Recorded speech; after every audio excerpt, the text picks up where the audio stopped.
Welcome back to Say More Words, the song of the day. Now, if you're listening to this, I will tell you that I am wearing a Come On Barbie, Let's Go Party cheetah shirt.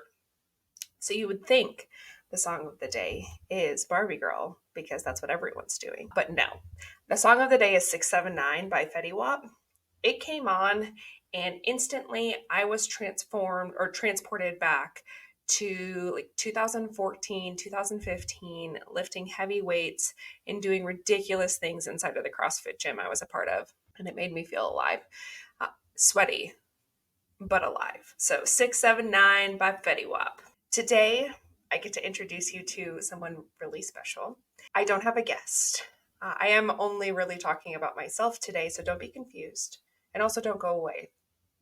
But I've talked about her before and in some of the other podcasts, and I need to introduce y'all. So today we're talking about Stella.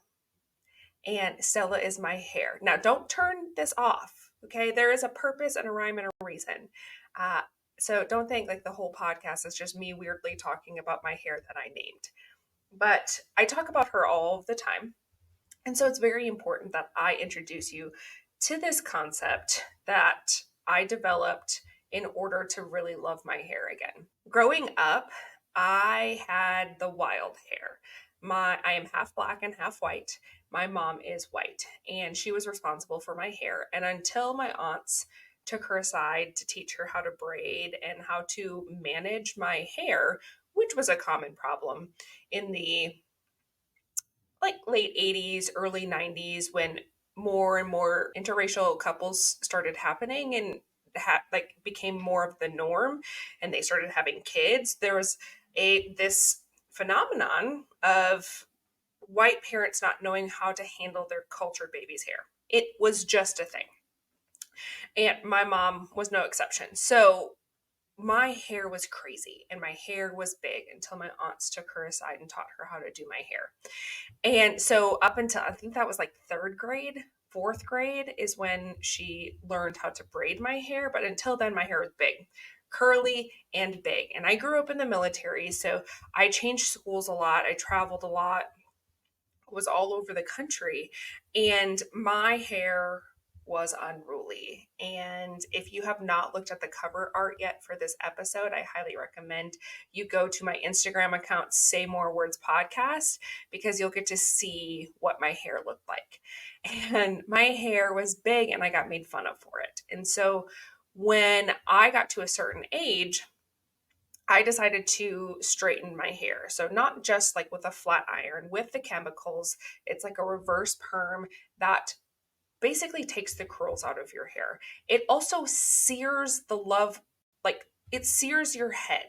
I had scars, I had scabs. I mean, I still to this day have scalp issues because of all of the times that I burned the ever living shit out of my head from these chemicals. So I started straightening my hair, and anytime my hair would get big, I would get anxiety because I felt like I was going to get made fun of. That's a very real thing for a lot of people. It may not have been your hair. There's that I also had an issue with my teeth. That's another story for another day. Some people, it's their skin, whatever it is that you got made fun of as a little kid, it can be anxiety inducing as you get older. And so as I got older, the chemicals work, but when you get into humidity, I'm a chia pet. My hair just gets bigger. When I was a freshman in college, my roommates and the girls that were on my floor, they'd call me Mufasa sometimes because if I fell asleep with curly hair and I woke up, it would be like out there all over the place like Mufasa's mane. And I realized, gosh, this was recently. I think it was last year or maybe the year before. Maybe it was about 2 years ago when I realized that my hair was still such a hard place of anxiety for me in my appearance. And it's not that my appearance is the most important thing, but I know that when I feel like I look really good, I show up 100%. I am on top of the world. I do more. There is something about my appearance that makes me feel good. And it's like, look good, feel good. That's a very real thing for a lot of people. You feel different in an awesome outfit versus, your sweats. And my hair was still such a source of extreme anxiety for me as an adult. So 2 years ago, I just woke up one day and I decided to name my hair Stella. And it's not that let me give credit where credit is due. It's not that I just woke up one day. I was actually, it wasn't 2 years ago, it was 3 years ago. It was actually 3 years ago that I named my hair because it was during the pandemic and I fell in love with Tabitha Brown. That's when she started to explode. She is a vegan who like started creating a bunch of vegan recipes. Actually, she got famous from her review of the vegan sandwich at Whole Foods. And then she started to explode because she's super positive. She's super warm. She's like the best friend you've never had, talking to you and encouraging you. And I started following her on TikTok and Instagram, and she named her hair Donna. And so she always talks about Donna, and she actually has an entire hairline, which I love. That it's products to help with her hair. And after watching her for so long, I was like, man, I should do that same thing. I wonder if that would change the way that I view my hair or the way that I talk to my hair or the way that I talk to myself about my hair.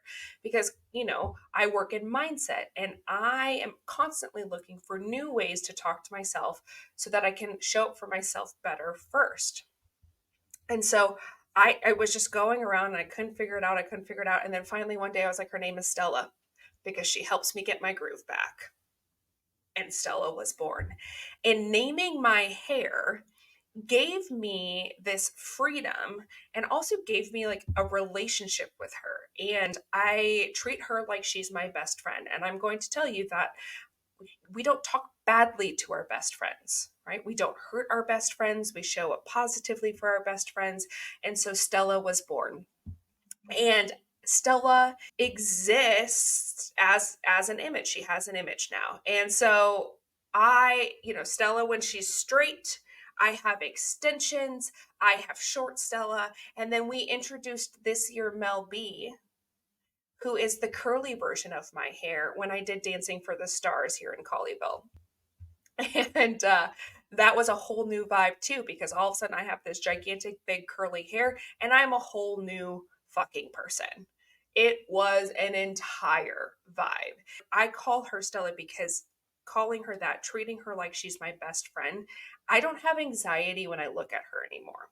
Sometimes she's big, sometimes she's small, sometimes she's crazy, sometimes she can get it together, and sometimes, I'm telling you, boo boo, today is a good Stella day. Sometimes she just shows up and shows out. What's really funny is that she has such an identity that people know her. Like people will say to me, "Oh, Stella's looking great today." I'm like, "Isn't she? She's just showing up. She's an entire vibe." I went to a Champagne CEO's retreat in Mexico in May, and I'm telling them about Stella because day 1 in Mexico, your hair looks great. Days 4, 5, and 6, they're terrible. My hair is terrible after day 1 in humid environments. And I was like, I need to take a lot of pictures because Stella looks great. And all of the girls who had not met me before were like, Stella. So then they, of course, learned Stella, became best friends with Stella. We're on a yacht in the middle of the ocean, somewhere off the coast of Cancun. And I fell off of said yacht. I don't know how it happened. I don't need you to be judging me. It happened. I fell off of the boat, off of the yacht. And I popped out of the water and Stella was already a hot mess, but I'm like, oh my goodness, are my eyelashes still on? Because yes, ladies and gentlemen, I wear fake eyelashes. They give me also an entire vibe and I love them and I will never stop wearing them. I'm like, are they still on? And they're like, yes. And so then they named my eyelashes. So if you ever hear me talking about Fifi and Fiona, they, just so you know, that version of Fifi and Fiona, they stayed attached as long as they possibly could. However, they eventually succumbed to their watery grave, and we held an entire service for Fifi and Fiona as they entered the sea. But here's the thing. Why am I telling you all this? Well, one, you're going to hear about Stella and Fifi and Fiona, so it's important that you know who I'm talking about. But two, these two parts of me that I have created and adapted have given me a like, it's like a power up. we've been watching a lot of Super Mario Bros. In my household, and it just gave me this power up. It makes me feel better when my hair looks great and my eyelashes are done. It makes me feel powerful. I feel like I can show up. And I also love the fact that, because I have clip-ins, TLC said, oh, you know what? The song of the day should have been Unpretty by TLC, because the great TLC said, you can buy your hair if it doesn't grow. And that's what I'm doing. I took their advice. I do it. And so I have short hair, I have long hair, I have curly hair, I have all these different options, and I get to play with how I show up, and I get to play with who I am, and I get to have big hair for events, and I get to have calm hair for every day. But truly, giving my hair an identity took away that high level of anxiety for me, because it was something I was made fun of everywhere I went. Because it was something that was deep rooted inside of my subconscious that I was having a hard time healing. You go to therapy for trauma, and they very rarely talk about how your hair affected you. I'm apparently supposed to be more focused on, all the big things that happened in my life. But can we talk about my hair for a moment? And so it healed that anxiety for me. I really do truly show up. Doesn't matter if my hair is curly, straight, if I'm cheeing, which in Indianapolis last week, it was humid. And so my hair was just getting big, and it doesn't cause me anxiety anymore. It doesn't affect how I think about myself anymore, because she's her own identity. She does what she wants, and it's freeing. So one, I'm telling you this because, it's important for you to know Stella, but two, because it's important to understand that there are different ways and alternative ways to change the way that your subconscious views certain things in your life. I can stand here today and tell you that, talking about my hair was anxiety ridden as a kid. Now I'm like, she's great, especially today. Today she looks really good. If you want to see how good she looks, you can go watch the YouTube version of the podcast, okay? Or podcast video on Spotify. So that's Stella. You may have your own part of your identity that you struggle with. Not your identity, but your outwards appearance that you struggle with. If you do, maybe naming it, treating it like it's your best friend. I know for a lot of people, it's their skin, or even their weight or their body, right? Like sometimes it's naming your body. It makes it easier to treat your body like your best friend and talk to it that way, as opposed to talking to yourself. It seems wacky. It seems wackadoodle. I'm telling you, but it works. And if you're like me and you have issues with your hair, name your hair. Actually, it's become such a thing that I ask people if they tell me they have extensions. I'm like, did you name it? I said that this past weekend, and the woman looked at me like I was batshit crazy. Like, oh, did you name your extension? She's like, why would I do that? I'm like, I don't know. Well, mine's Stella. Meet Stella. I do have a client who named his hair Sheila, and Sheila has an identity of her own too. She is sassy when she needs to be. She is on point when she needs to be, and she shows up always. And so maybe you need to name your hair. Maybe you don't. I don't know. This may be the weirdest podcast you've ever listened to. But I'm going to tell you it's not the weirdest podcast I'm going to make. So I'm happy you're here. Thanks for listening about Stella. If you named your hair, go on my social and tell me what your hair's name is, because I want to know. I want to acknowledge them for who they are. I said weirdest this may be my favorite podcast I've done so far. Who knows? I don't know. I hope you have a great day. I hope you learned something. And if anything at all, you learned that my hair's name is Stella and you should address her as such. The end. Have a great day.